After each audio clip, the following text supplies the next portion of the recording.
I overheard my wife talking to my sister-in-law about her secret affair with my brother. They were laughing while I had no idea. I feel so foolish. I need to tell someone. I need to say this out loud because keeping it inside is me faster than the truth already has. 3 days ago, I heard my wife laugh. Not the polite laugh she gives me anymore. The real one. The one I haven't heard in 2 years. Let me back. My name is Marcus, I'm 34. Married to Claire for 7 years, together for 10. We have a 5-year-old daughter named Lily who still thinks I hung the moon. Or thought. Past tense feels more accurate now. I need to understand something first. I wasn't a bad husband. I know everyone says that, but I really wasn't. I worked hard, came home every night, remembered anniversaries, did the dishes without being asked. I loved my wife. God, I loved her so much it physically sometimes. But I got comfortable. That's the word, right? Comfortable. The affair started 6 months ago. Not mine. I need to be clear about that because this whole thing is backwards, and that's what makes it so much worse.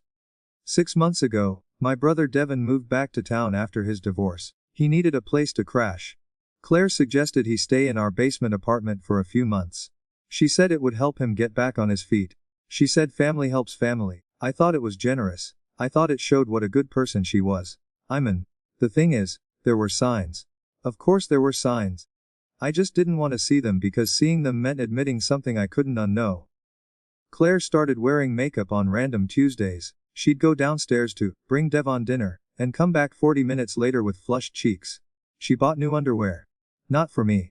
I know because I never saw them. She started her phone face down on the counter.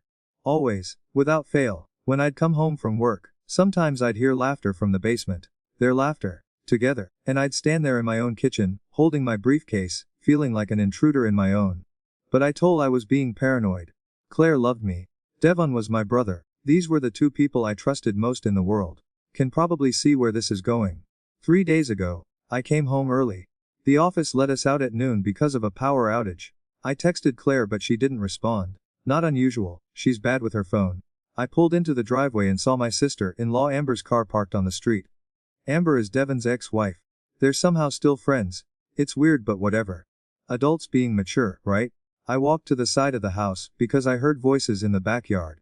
Claire and Amber were sitting at our patio table, drinking at 1 in the afternoon. The kitchen window was open. I was going to walk around and surprise them. Say hi.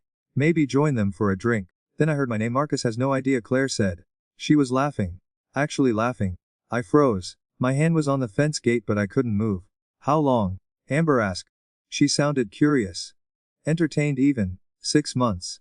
Since like 2 weeks after Devon moved in. My stomach dropped so fast I thought I was going to throw right there in the side yard. Does Devon feel guilty? Amber asked. Not really. He says Marcus has always had everything handed to him. Good job, good wife, nice house. Devon thinks he deserves some of that too. Amber laughed at this. They both laughed.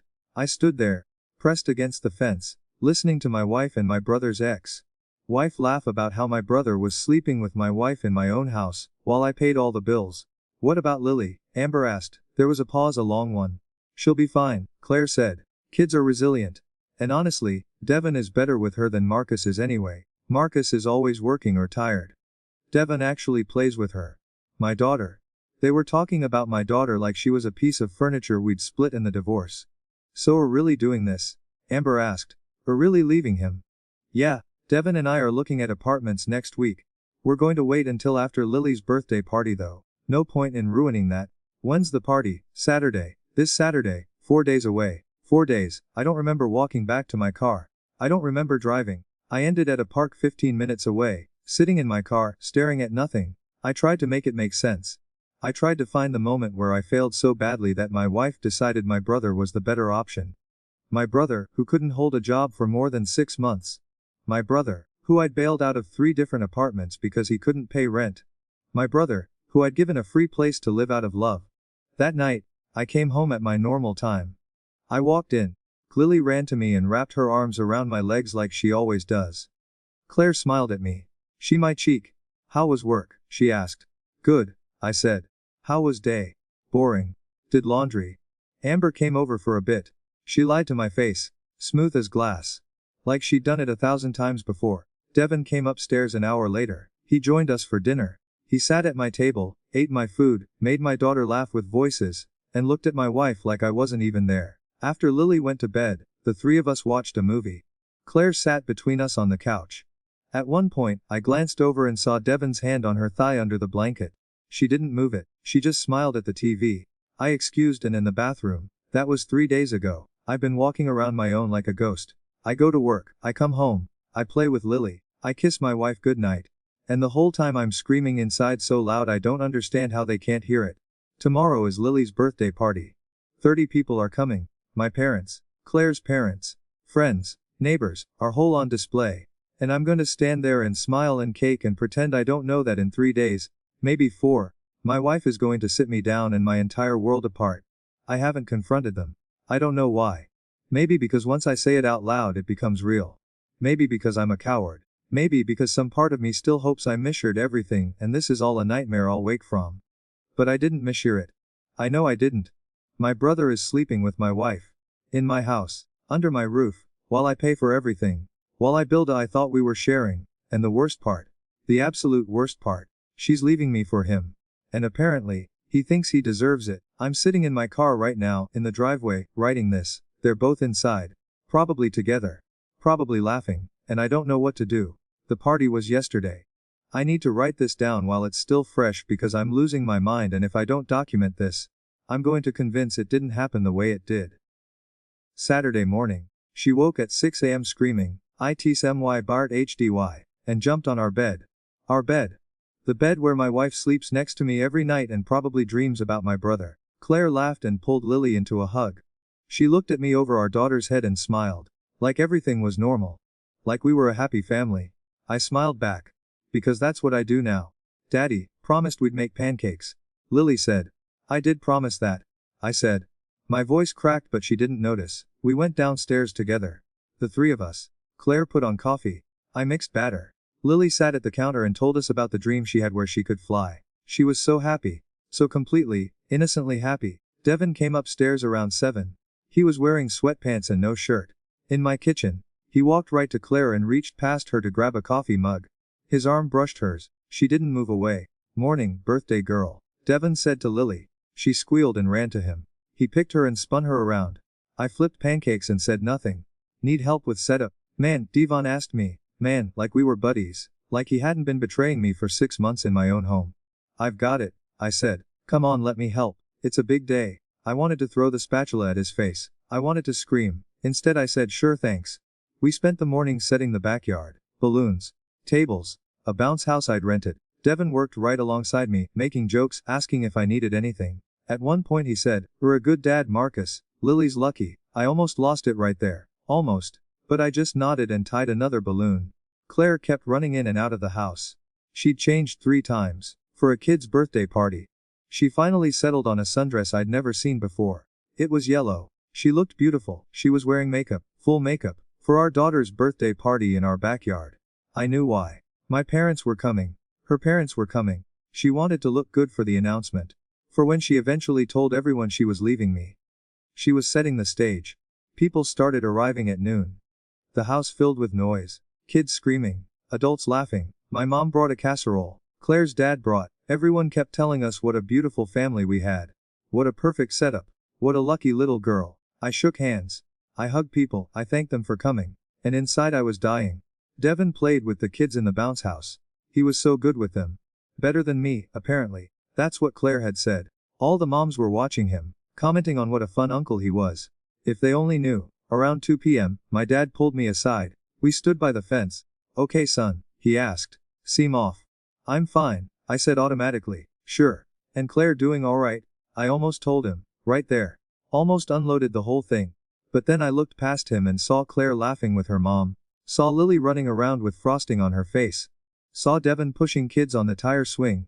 And I realized something. If I said it out loud, if I told anyone, the party would. Lily's party. Her 5th birthday.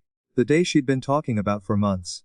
It would become the day Daddy ruined everything. So I lied to my father. We're great, Dad. Really great. Just tired. He clapped my shoulder and said he was proud of me. Proud of that I'd built. Proud of the man I'd become. I excused and went inside to the bathroom and cried for 3 minutes. Then I washed my face and went back out to the party. Cake time. Everyone sang. Lily closed her eyes and Maida and blew out the candles.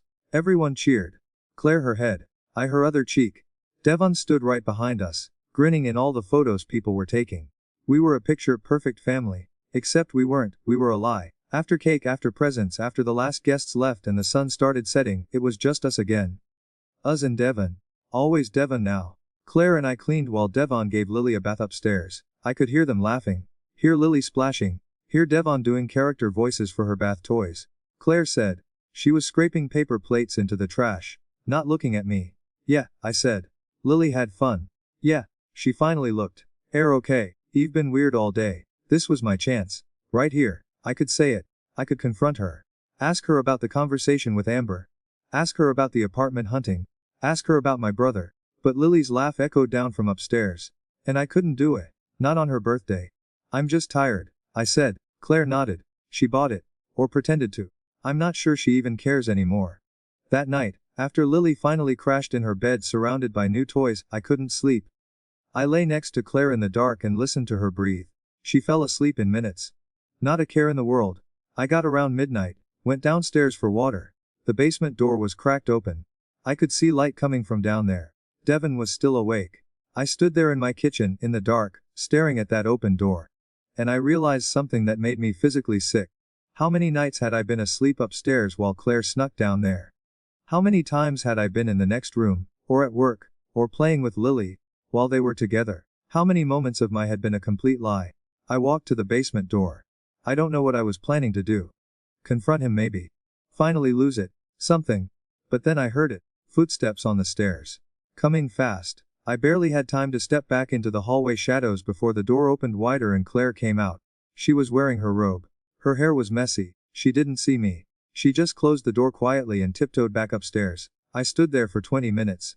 Maybe longer, I don't remember. Time stopped meaning anything. When I finally went back to bed, Claire was asleep again. Or pretending to be. She was facing away from me.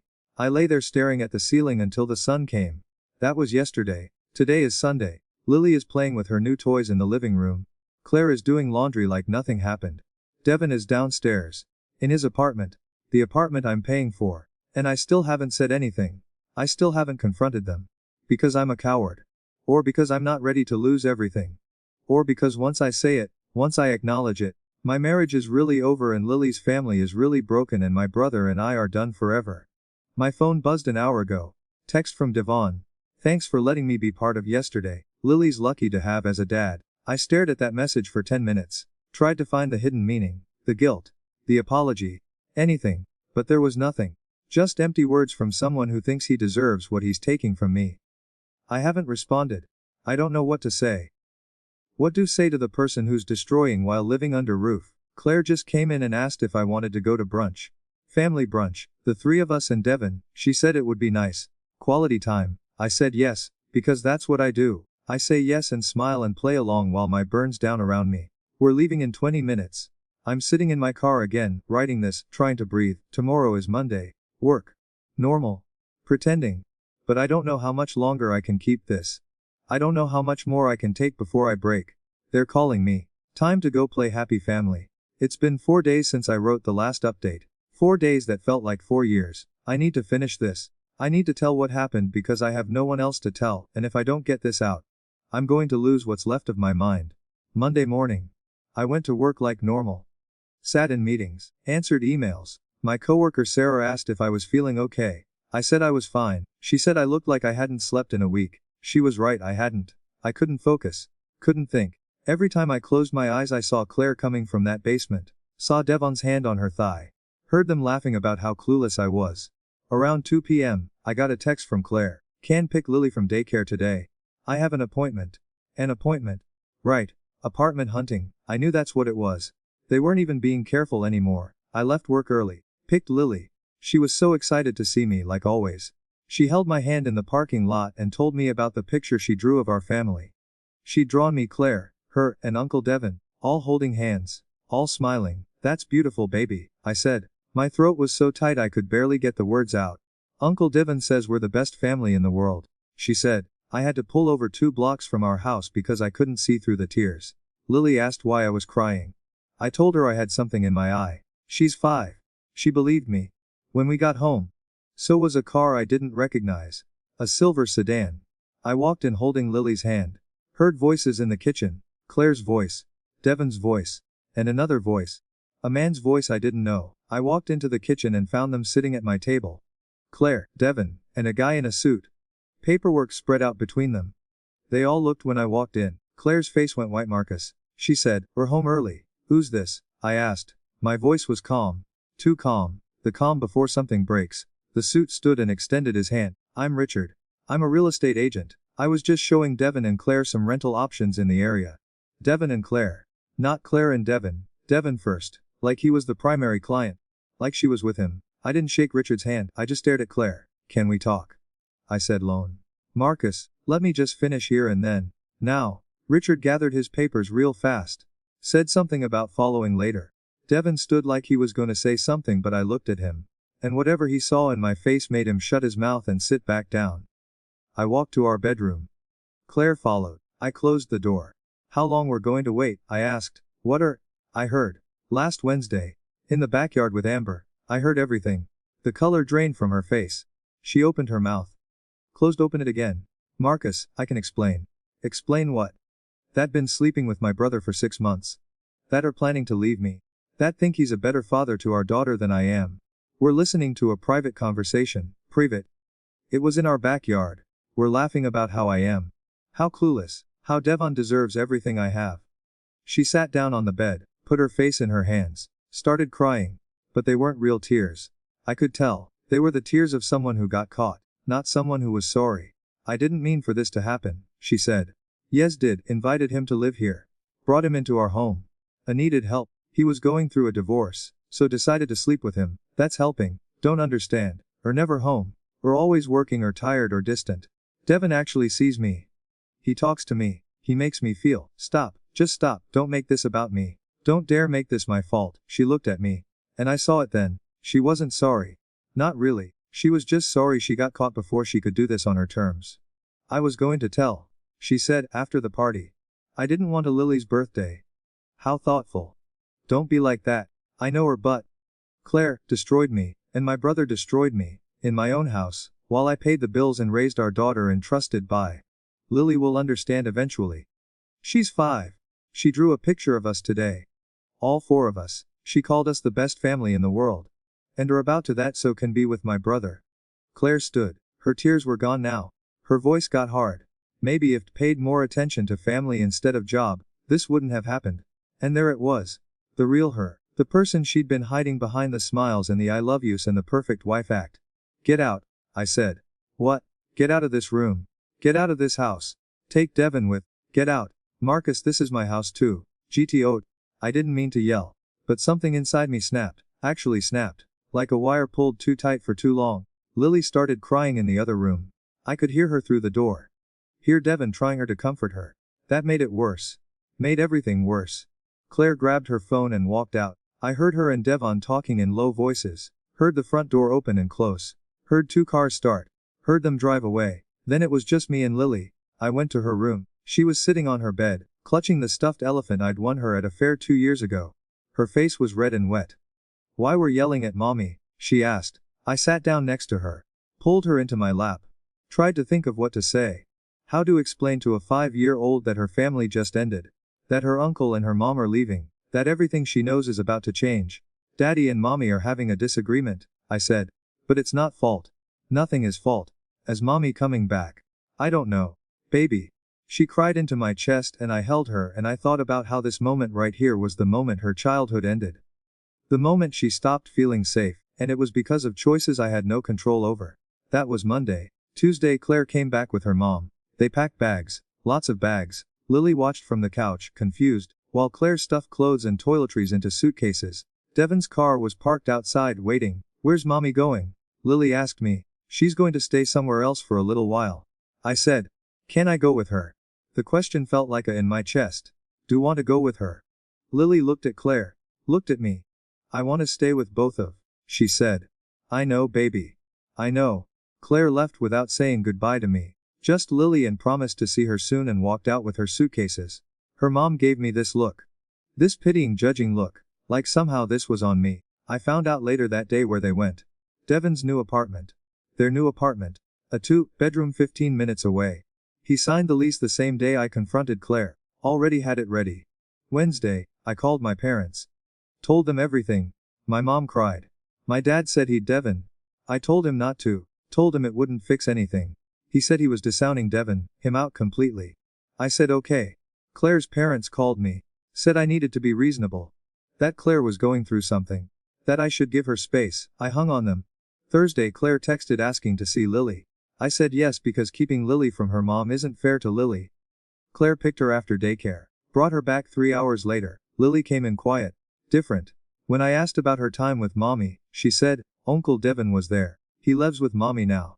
How do you feel about that? I asked. She shrugged. I don't know. Then she went to her room and closed the door. My 5-year-old daughter closed her door because she needed space from me. From everything. That night, I sat in my kitchen alone. In the house I bought for my family. The house I thought we'd grow old in. And I realized something that made me sick. I'd lost. Completely. Utterly. Lost. My wife was gone. My brother was dead to me. My daughter was confused and, as I knew it was over. And for what? Because I worked too much. Because I wasn't exciting enough. Because Devon was there and available and willing to everything down for his own satisfaction. Today is Friday. The lawyer I called yesterday says I have options. Custody, divorce proceedings, asset division, all these clinical terms for the destruction of a family. Lily is at school right now. The house is empty. Devon's basement apartment is empty. All his stuff is gone.